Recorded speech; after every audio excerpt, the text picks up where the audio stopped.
안녕하십니까. 조선일보 경제부의 박사 기자 방현철입니다. 이 시간은 받으면 많이 버는 방현철 박사의 머니머니 시간입니다. 오늘은 김현준 더 퍼블릭 자산운용 대표 모시고 이야기를 나눠보도록 하겠습니다.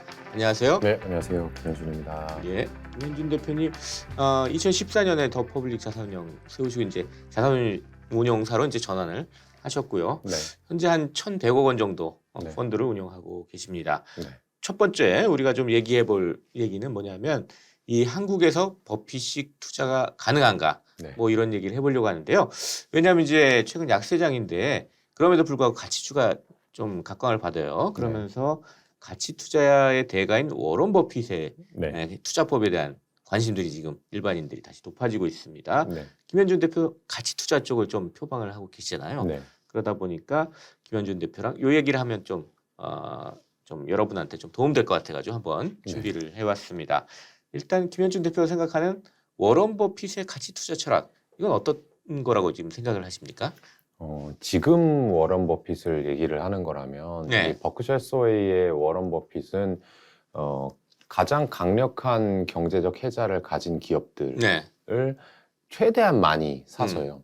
지배권을 확보한 다음에 거기서 나오는 현금 흐름을 모두 본인의 현금 흐름화 시키는 거죠. 그래서 그것을 이용해서 계속해서 다른 회사에 투자할 수 있는 재원으로 활용하는 것이라고 보고요.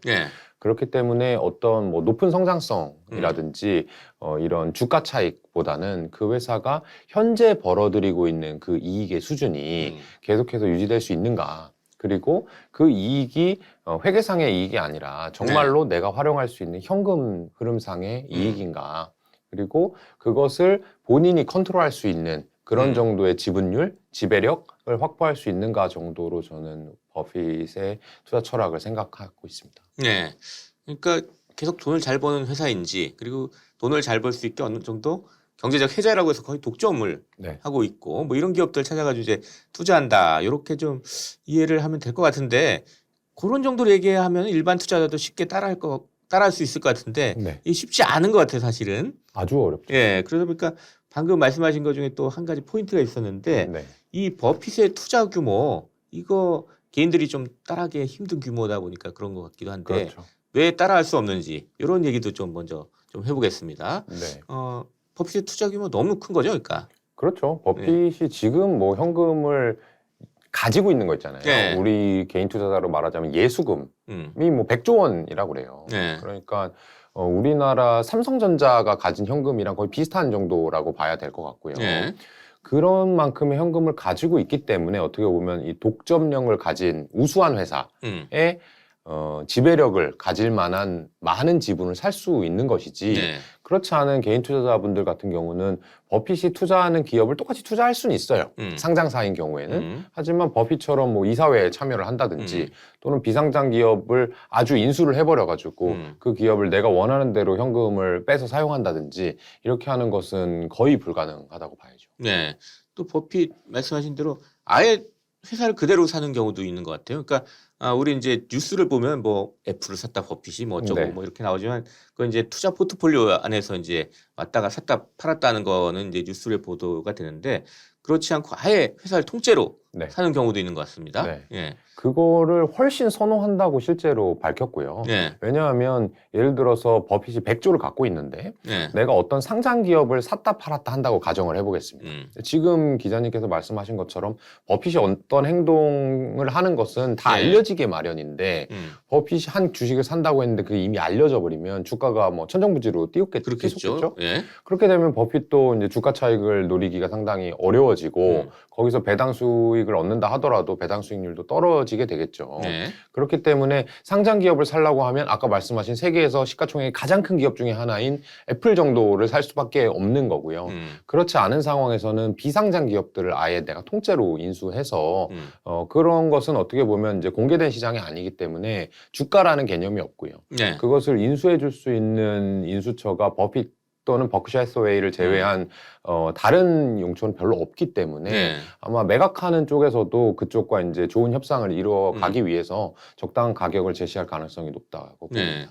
그러다 보니까 우리가 잘 모르는 철도 회사 같은 걸 그냥 이렇게 인수해서 그 철도의 미래를 또 밝게 보고 거기서 또 수익을 이렇게 내기도 하고 이런 건 사실 좀 개인 투자자들이 좀 따라하기 되게 힘든 것 같습니다. 그렇죠. 네. 지금 말씀하신 게 저도 한 10여 년 됐죠, 이미. 네. 그 벌링턴 노던 산타페라는 회사를 버핏이 인수를 한 적이 있는데 네. 그게 지금 제가 알기로 그 리먼 브라더스 사태 이후로도 가장 큰 이 버핏의 인수건이었을 거예요. 네. 지금도 그럴 겁니다, 네. 아마도.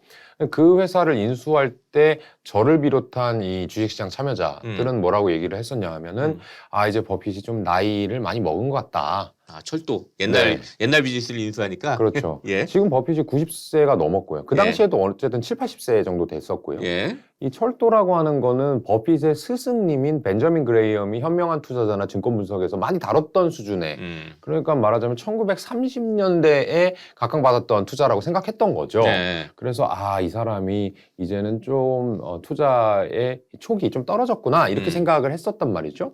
근데 그 이후로 여러 해가 지나면서 어떤 변화가 일어났냐면은 이 리쇼어링이라는 변화가 일어났어요. 네. 이게 외국에 나가 있던 기업들을 자국으로 돌려보낸다 이런 얘기거든요. 그렇죠. 미국으로 다시 돌아온다 이런 그렇죠. 얘기겠죠. 그래서 우리가 잘 아는 이 트럼프 대통령이 가장 그런 강력한 정책을 취했던 대통령이고요. 그러면서 이 영내로 기업들이 돌아오다 보니까 영내 물류가 중요해졌고 여전히 뭐 트럭도 있고 뭐 비행기도 있지만 가장 이 값싼 단위당 물류 비용이 가장 값싼 물류 방법은 철도였던 거죠. 네. 그래서 철도의 영내 교역량은 상당히 늘어나면서 철도도 이제 기술 발전으로 인해서 이 운송 원가는 떨어지는 그런 네. 모습을 보이는 거예요. 그러고 나서 물론 지금은 좀 약세장에 왔습니다만 최근 몇 년 동안은 미국이 거의 20년 가까운 이 호황기를 누렸지 않습니까? 네. 그런 걸 보면서 와, 버핏은 이미 90세가 됐으니까 몇 차례 이상의 큰 경기 순환을 다 봤을 것이고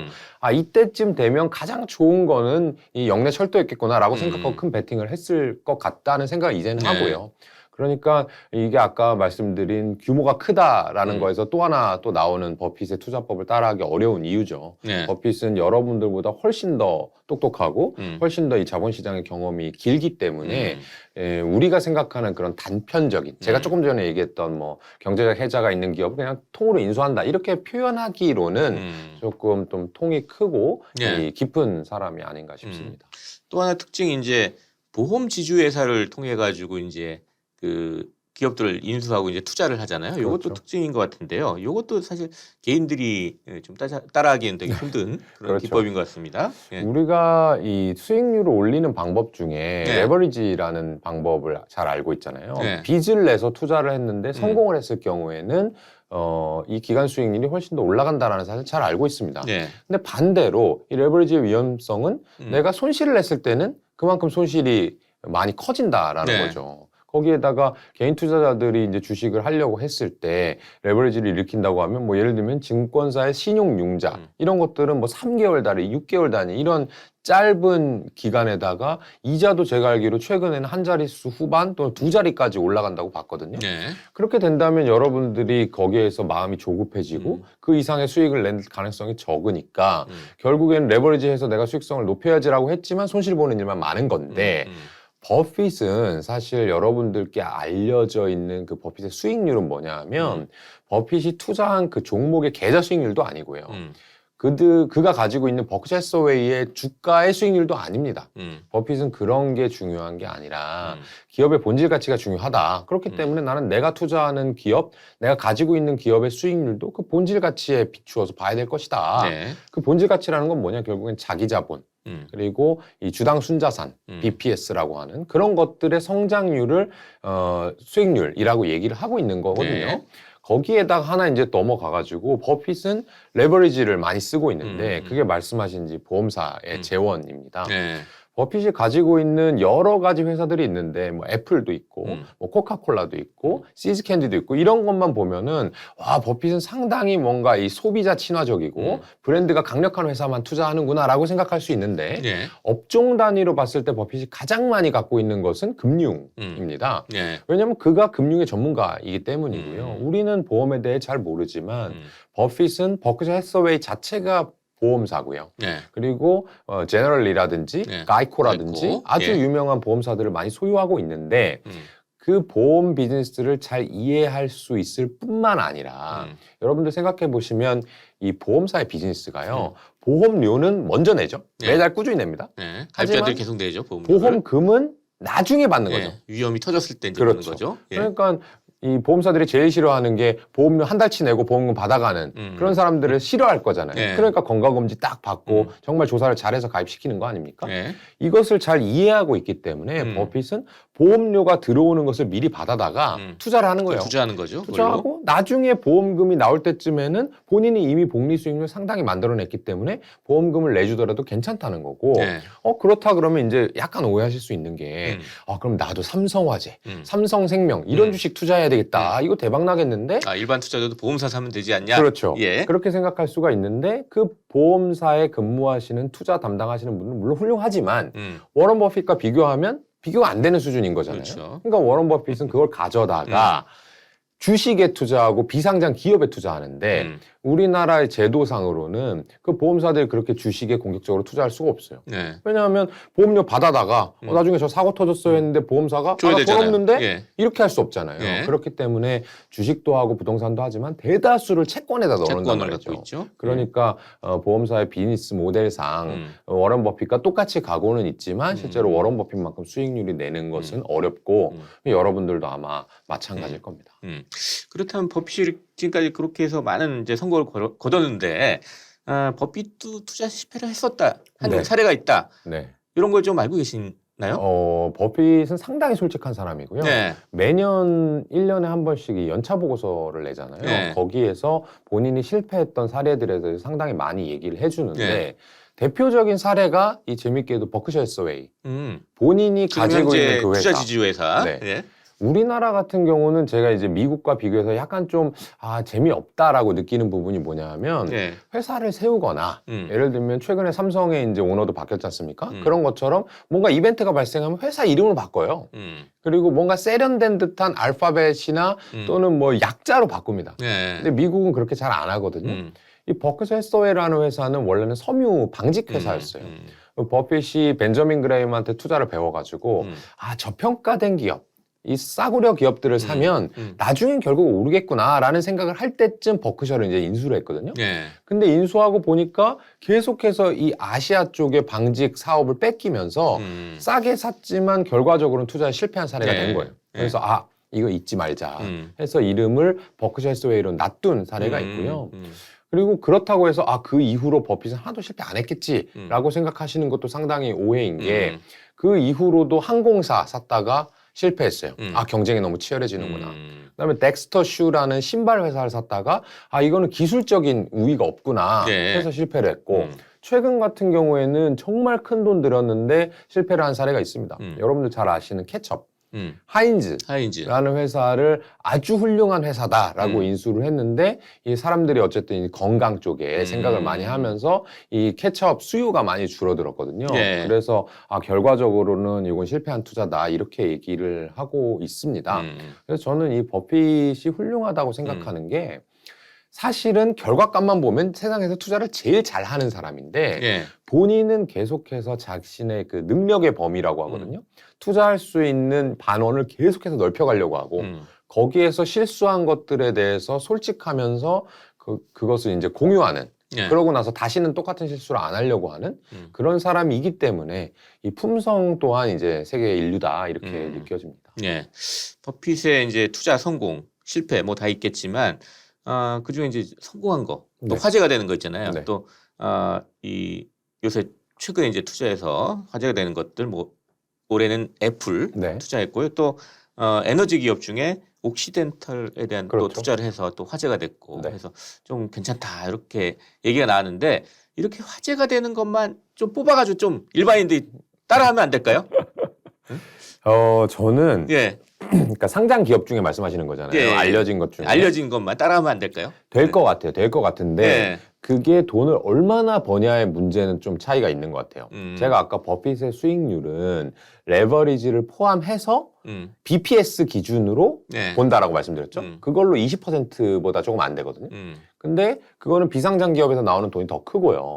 상장 기업 수익률은 더 적어요. 버핏은 어떤 걸 샀다가 이제는 상장 주식을 다시 팔기는 상당히 부담스러운 상황이 됐거든요. 너무 몸집이 커졌기 때문에. 그러면 상장 기업의 수익률은 더 낮을 거고. 그렇다 그러면 여러분들은 레버리지를 안 쓰고 상장 기업을 바이앤홀드만 가지고 수익률을 낸다라고 하면 당연히 가능하지만 이게 나 버핏처럼 연 20%씩 해가지고 나중에 부자가 돼야지라고 하는 수익률에는 못 미칠 수 있다. 네, 그렇습니다. 그렇다면 김현준 대표가 실제 버핏의 투자법을 따라한 그런 사례도 있을까요? 옛날에 따라 많이 했었고요. 저는 그렇다고 해서 버핏이 어떤 주식을 샀으니까 요거를 찾아보자. 또는 내가 갖고 있는 주식을 버핏이 샀으니까 뭐 잘 되겠지. 뭐 이렇게 생각하는 건 아니고 어릴 때 학생 시절에 버핏이 경제적 해자를 얘기를 많이 하고 브랜드 가치를 얘기를 많이 하니까 나는 그런 회사를 투자를 해봐야 되겠다. 그래서 예전에 투자했던 기업이 농심입니다. 우리나라 기업들 중에서 어떻게 보면 브랜드가 그만큼 강력하기 어렵고 촘촘한 유통망을 가진 이 식음료 회사가 없고 식음료라고 하는 회사는 어쨌든 반복 구매가 일어나는 그런 업종이지 않습니까?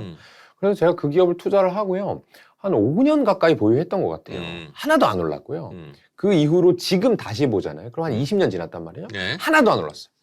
물론 농심은 20년 동안 돈을 벌었죠. BPS가 커졌죠. 그러니까 이게 아까 말씀드린 버핏과 여러분들의 수익률의 차이인데 버핏이 농심을 가지고 있었다면 나는 BPS가 커졌으니까 번 거를 이익잉여금으로 다 쌓아왔으니까 나는 돈을 벌었어 라고 할 수 있지만 그건 버핏이니까 하는 말이고 여러분들이 농심을 20년 갖고 있었는데 주가는 그대로다? 주가 하나도 안 올랐다? 배당 수익률은 한 2%인데 세금 빼면 뭐 1%다? 그러면 그거 어디 가서 돈 벌었다고 할 수도 없을 뿐더러 실제로 돈을 번 게 아니지 않습니까? 그렇기 때문에 저는 내가 버핏식 투자를 하는 것은 지금은 무리이고 이렇게 알려졌어요. 버핏이 버크셔 해서웨이를 할 때는 그렇게 투자를 하는데 그 전에 30대까지는 39살 때까지 이제 이 버핏 파트너십이라고 하는 헤지 펀드를 운영했거든요. 그때는 전혀 그렇게 투자를 하지 않았다고 본인 입으로 여러 차례 얘기했고요. 성장주도 하고 아비트리지라고 하는 무위험 차익 거래도 하고 뭐 실제로 M&A도 해보고 가서 이사회에서 깽판도 쳐보고 다 해서 돈을 얼마 벌었냐? 현재 시세로 39살 때 3천억을 벌었어요, 그 사람이. 그런데 여러분들 저 3천억이 없지 않습니까? 근데 지금의 버핏을 따라한다는 것은 사실 이 몸에 맞지 않는 옷을 입는 거고요. 버핏이 이 CNBC나 이런 데 인터뷰를 할 때 뭐라고 많이 얘기하냐면 내가 돈 없는 시절로 돌아간다면 그것을 돈이 없다는 게 얼마만큼입니까? 저 20대 때 한 100억밖에 없었을 때 이렇게 얘기하거든요. 그러니까 그렇게 없을 때로 내려가면 난 지금처럼 투자 안 할 것이고 지금처럼 투자 안 해도 오히려 더 높은 연복리 50%를 개런티한다라고 얘기를 해요. 버핏은 그렇게 투자에 대해서 확실성 있게 얘기하는 사람이 아니거든요. 그렇기 때문에 이렇게 돈이 저희처럼 적은 버핏과의 상황이 아닌 사람들은 버핏을 이렇게 무지성적으로 그냥 무조건 복제해서 따라야 되겠다라고 하면 뭐 잃진 않겠지만 돈을 많이 버는 일은 좀 적을 것 같아요. 김현준 대표도 이제 가치 투자를 좀 표방을 하니까 버핏의 투자법을 많이 연구를 하고 조금 따라하기도 했을 거고 근데 거기에 플러스해서 자신만의 또 투자법을 더했을 것 같은데 뭐 상당히 많은 부분들을 또 만드셨겠지만 그중에 좀 핵심적인 게 있다면 좀 어떤 게 있을까요? 제가 이제 책을 총 4권 썼거든요. 그중에 2번째 책이 현재까지 이 워킹하는 김현준의 투자법을 정리한 거라고 봐야 되는데 그 책의 제목이 어닝스 라는 제목이에요. 이 이익이란 뜻이죠. 그래서 저는 어떻게 생각하냐면 주가는 이익과 PER의 곱이다라고 생각을 하는데 PER이라고 하는 건 뭐냐면 투자자들의 마음이에요. 그러면 난 내 마음도 모르는데 이 많은 주식시장 참여자들의 마음을 알 수가 없잖아요. 그럼 그거 빼자. 빼고 장기적으로는 마음이 좋아질 때도 있을 거고 안 좋아질 때도 있을 것이다. 그럼 시간을 장기로 놓고 본다면 남은 변수는 이익밖에 없는 거예요. 이익이다. 그러면 이익이 장기적으로 늘어나는 회사. 무슨 이익? 순이익이 장기적으로 늘어나는 회사는 주가가 무조건 오르더라. 그래서 저는 주식을 투자할 때 3년 내지 5년 후에 이 회사의 이익이 2배 이상 증가할 회사만 투자를 하려고 하고 있고 그게 제가 할 수 있는 능력의 범위인 것 같아요. 제가 이제 오늘 버핏 얘기를 쭉 해봤는데 마지막으로 좀 드리고 싶은 질문은 이 개인 투자자들이 그럼 버핏의 그 많은 투자법 중에 좀 따라할 만한 투자법은 어떤 게 있을지 이걸 한번 정리해서 여쭤보고 싶습니다. 그 한마디로 정리하자면 찰리 먼거가 맨날 얘기하는 얘기입니다. 버핏의 이제 단짝이죠. 버크셔 해서웨이 부회장인데 능력의 범위, 그들 말로 Circle of Competence라고 하거든요.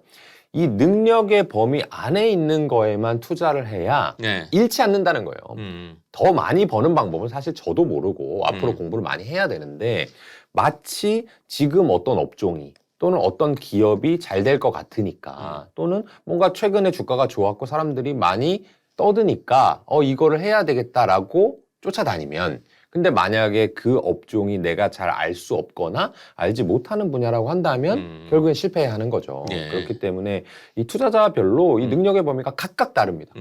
꼭 소비재만 해야 돼, 뭐 음식료만 해야 돼 이런 게 절대 아니거든요. 그래서 본인이 잘 아는 어떤 분은 패션에 대해서 관심이 많을 거고 어떤 분들은 나는 반도체 연구하는 사람인데 그런 부분이 어떤 분은 나는 의사인데 뭐 이런 사람들이 다 각기 다를 거지 않습니까?